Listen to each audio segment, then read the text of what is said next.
You are sitting at a debrief table in a building that doesn't officially exist, and you are explaining, very calmly, how a Panamanian shipping front launders roughly $40 million a year in narcotics revenue through 3 shell companies in the Cayman Islands. Your hands are still, your voice is even. The 2 analysts across the table are scribbling faster than you're talking. This is what you are good at. You have spent 11 years building the kind of operational patience that cannot be trained, only accumulated, season by season, in places that don't appear on most maps. You've been in field postings in Bogota, Kabul, Karachi. You've sat across the table from men who knew where bodies were buried because they had buried them. You've smiled at those men, and they've smiled back, and you've walked away knowing things that changed policy at the directorate level. You are, on paper, one of the most effective counter-narcotics operatives the agency has deployed in a decade. The debrief ends. You shake hands. You walk down a corridor where the lights are slightly too bright. In your jacket pocket, there is a small wax-sealed evidence bag. You took it from the intake log 3 days ago. You've been telling yourself it was for analysis. It has not been for analysis. The mission in Karachi was the beginning, though you won't call it that for another year.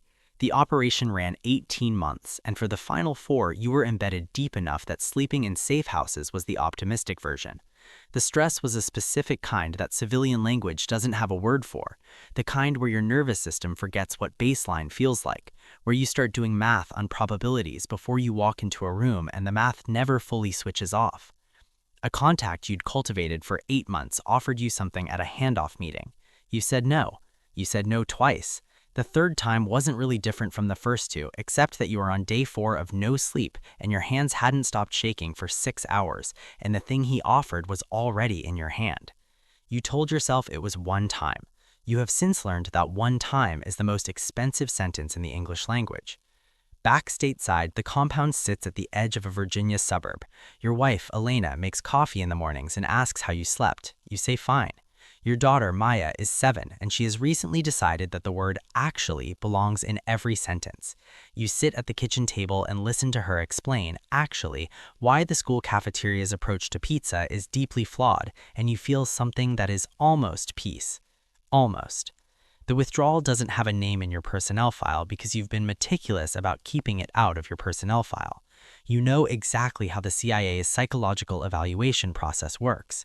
You wrote portions of the updated protocol in 2019.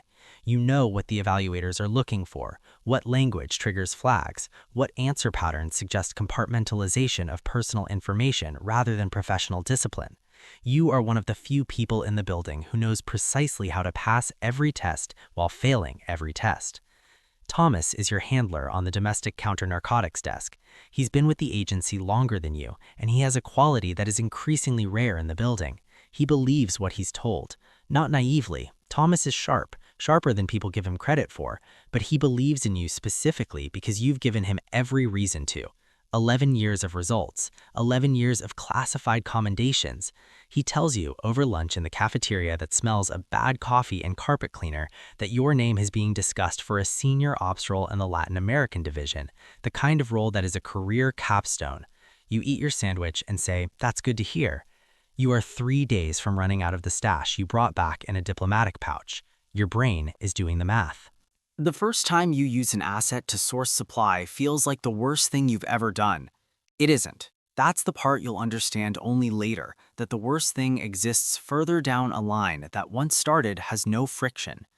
The asset's name is Rodrigo, and he is a mid-level courier in a network you've been surveilling for 2 years. You have documented leverage over him. He has never missed a check-in.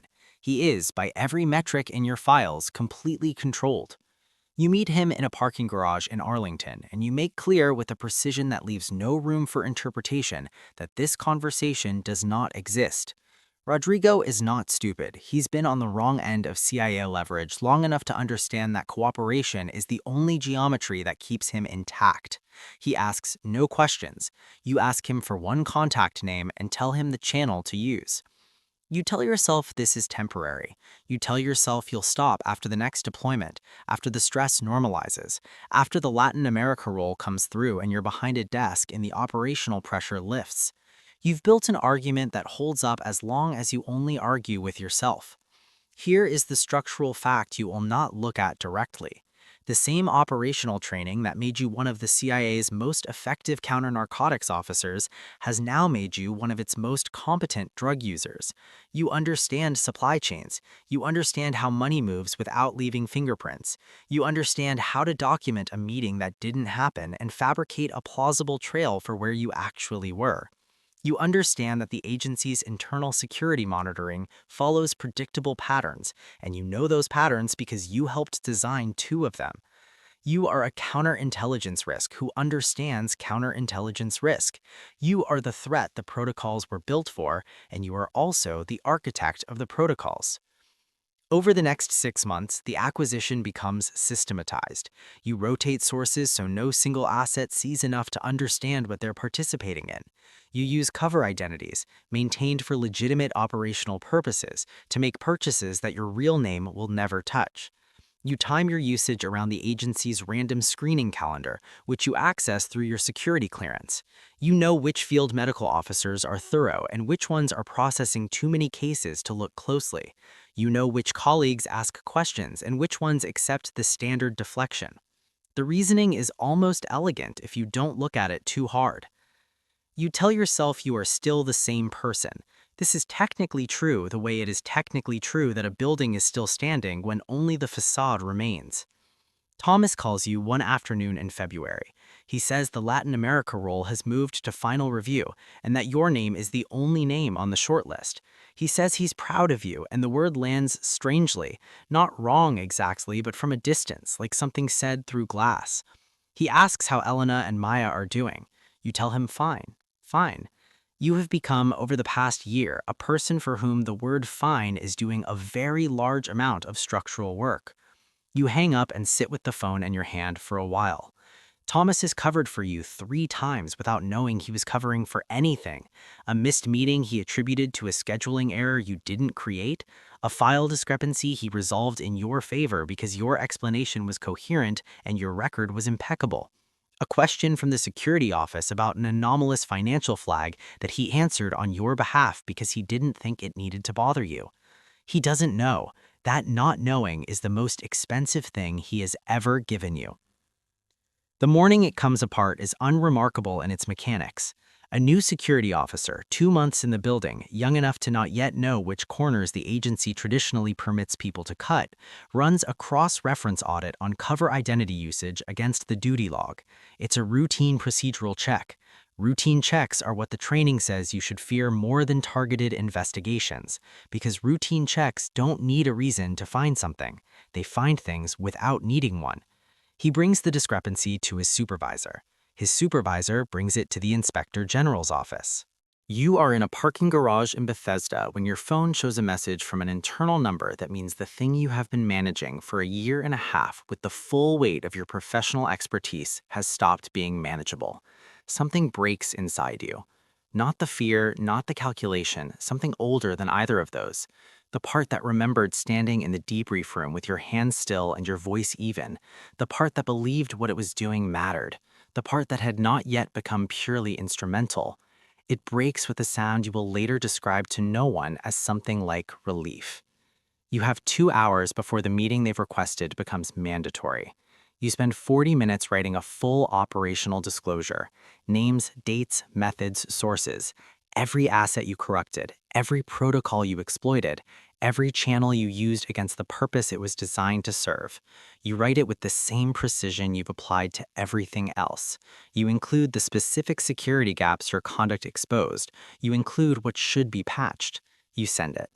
Then you call Thomas. He answers on the second ring. You tell him not to defend you when they ask. You tell him the discrepancy is real. You tell him you're sorry, and you mean it in a way that the word isn't quite large enough to hold. He goes quiet. You can hear his breathing. He says your name, and in the way he says it, you can hear him revising a decade of certainty in real time. You stay on the line until he says he has to go. You don't blame him. The proceedings take 4 months. The disclosure works in your favor in the narrow procedural sense. Cooperation credited, sources protected, program security not critically compromised. Alina files the paperwork in month 3. Maya is 8 now, and she has stopped using the word actually as much, which you notice from a distance that has no mileage attached to it. There is no prison in the traditional sense. There is a separation, a clearance pulled, a career that exists now only in past tense. A name in a building that doesn't officially exist associated with a file that other people will read for training purposes. You are free in the specific way that a building is still standing when the load-bearing walls are gone. There are mornings now that are quiet, in a way Karachi never was. You sit with coffee you make yourself and you think about Rodrigo and the analysts who scribbled while you talked, and Thomas on the phone going quiet, and Maya explaining things with complete confidence about a world she still believes in. The drugs are gone. That part was, in the end, the easier part. What took longer, what is still taking longer, is the dismantling of the other architecture, the one you built not with supply chains and cover identities, but with the simpler materials of self-perception, the story in which you were still fundamentally the person who walked into that first debrief, hands still, voice even, doing work that mattered. You know now the precise mechanism of your own corruption. You know it the way you know the Panamanian shipping routes and the Cayman shell structures, operationally, technically, without sentiment. You know that the skill set you spent 11 years building was never neutral. It was always under the right pressure a set of tools, and tools do not care what they're used for. The real horror isn't that you became someone unrecognizable, it's that you used every skill you had to make sure no one recognized it.